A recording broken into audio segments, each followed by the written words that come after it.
पूना गाडगीळ आणि sons limited 1832 पासून। विधानसभा निवडणुकीच्या वेळेला दोन माणसं मला 160 जागा निवडून आणण्याची गॅरंटी देत होते। 160 जागांवर मतांची फेरफार करण्याबाबत सांगत होते। मी आणि राहुल गांधींनी हा मार्ग नाकारला। शरद पवारांचा मोठा गौप्यस्फोट। राहुल गांधींनी निवडणूक आयोगावर आक्षेप घेतला असताना भाजपा आणि मुख्यमंत्र्यांनी उत्तर देण्यास पुढे येण्याचं कारण काय? राहुल गांधींच्या प्रश्नांना आयोगाकडून उत्तर हवं आहे। शरद पवारांची प्रतिक्रिया।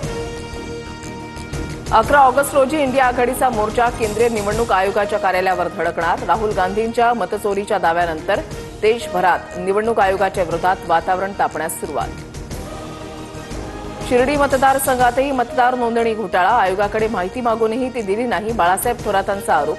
तर स्वतःचं अपयश झाकण्यासाठी थोरातांचं बेताल वक्तव्य। राधाकृष्ण विखे पाटलांचा पलटवार। एकनाथ शिंदे कधी बोलत नाहीत, मात्र शिंदेंचा पुढचा मार्ग कसा असेल याचा अंदाज लवकरच येईल। एकनाथ शिंदेंच्या दिल्ली दौऱ्यावर शरद पवारांचं मोठं विधान। ठाकरे बंधू एकत्र येण्याबाबत इंडिया आघाडीमध्ये कुणालाही आक्षेप नाही। मविया ही विधानसभा निवडणुकीसाठी तयार झाली। मुंबईत मवियाशिवाय ठाकरे बंधू एकत्र लढू शकतात याचे संजय राऊतांकडून संकेत। दोन्ही ठाकरे बंधू एकत्र आल्यास आम्हाला आनंदच। काँग्रेस योग्य वेळी निर्णय घेईल। प्रथम दोन्ही भाऊ एकत्र येऊ द्या। काँग्रेसच्या विजय वडेट्टीवारांकडून भूमिका स्पष्ट। आरएसएस शिस्तबद्ध संघटना, निर्णय झाला की त्याची अंमलबजावणी करते। पंतप्रधान मोदींच्या निवृत्तीच्या चर्चांवर शरद पवारांची प्रतिक्रिया। ठाकरेंचे आमदार सुनील शिंदेंच्या मुलानं महिलेला धक्काबुक्की केल्याचा आरोप। वरळीतील शिंदेंच्या शिवसेनेच्या महिला शाखा प्रमुखांची सिद्धेश शिंदेंच्या विरोधात तक्रार। काल वरळी कोळीवाड्यामध्ये एकनाथ शिंदे आणि आदित्य ठाकरे आमने-सामने। उत्तराखंडमध्ये अडकलेले नाशिक मालेगावमधील पर्यटक सुरक्षित। मंत्री महाजनांनी घेतली पर्यटकांची भेट। मुख्यमंत्री फडणवीसांचा पर्यटकांशी फोनवरून संवाद।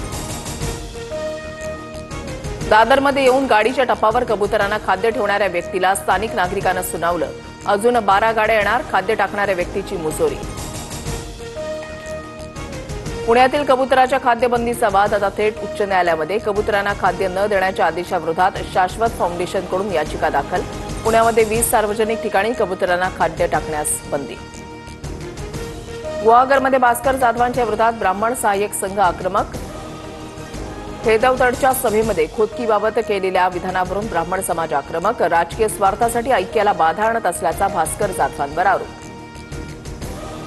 आज ऑगस्ट क्रांती दिन। काँग्रेसच्या हर्षवर्धन सपकाळांसह तुषार गांधी यांच्याकडून हुतात्म्यांना अभिवादन।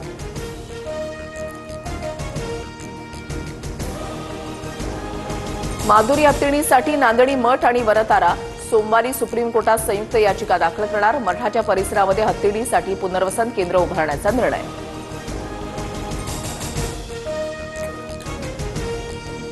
लोणावळ्यामध्ये मुंबई पुणे एक्सप्रेस वेवर वाहतूक कोंडी। रक्षाबंधन आणि सलग सुट्ट्यांमुळे वाहतूक कोंडी। मुंबईहून पुण्याकडे जाणारी वाहतूक संथ गतीनं सुरू। दिल्लीत मध्यरात्रीपासून अनेक भागात जोरदार पाऊस। दिल्लीतील अनेक भागामध्ये पाणी साचल्यामुळे अनेक भागात वाहतूक कोंडी।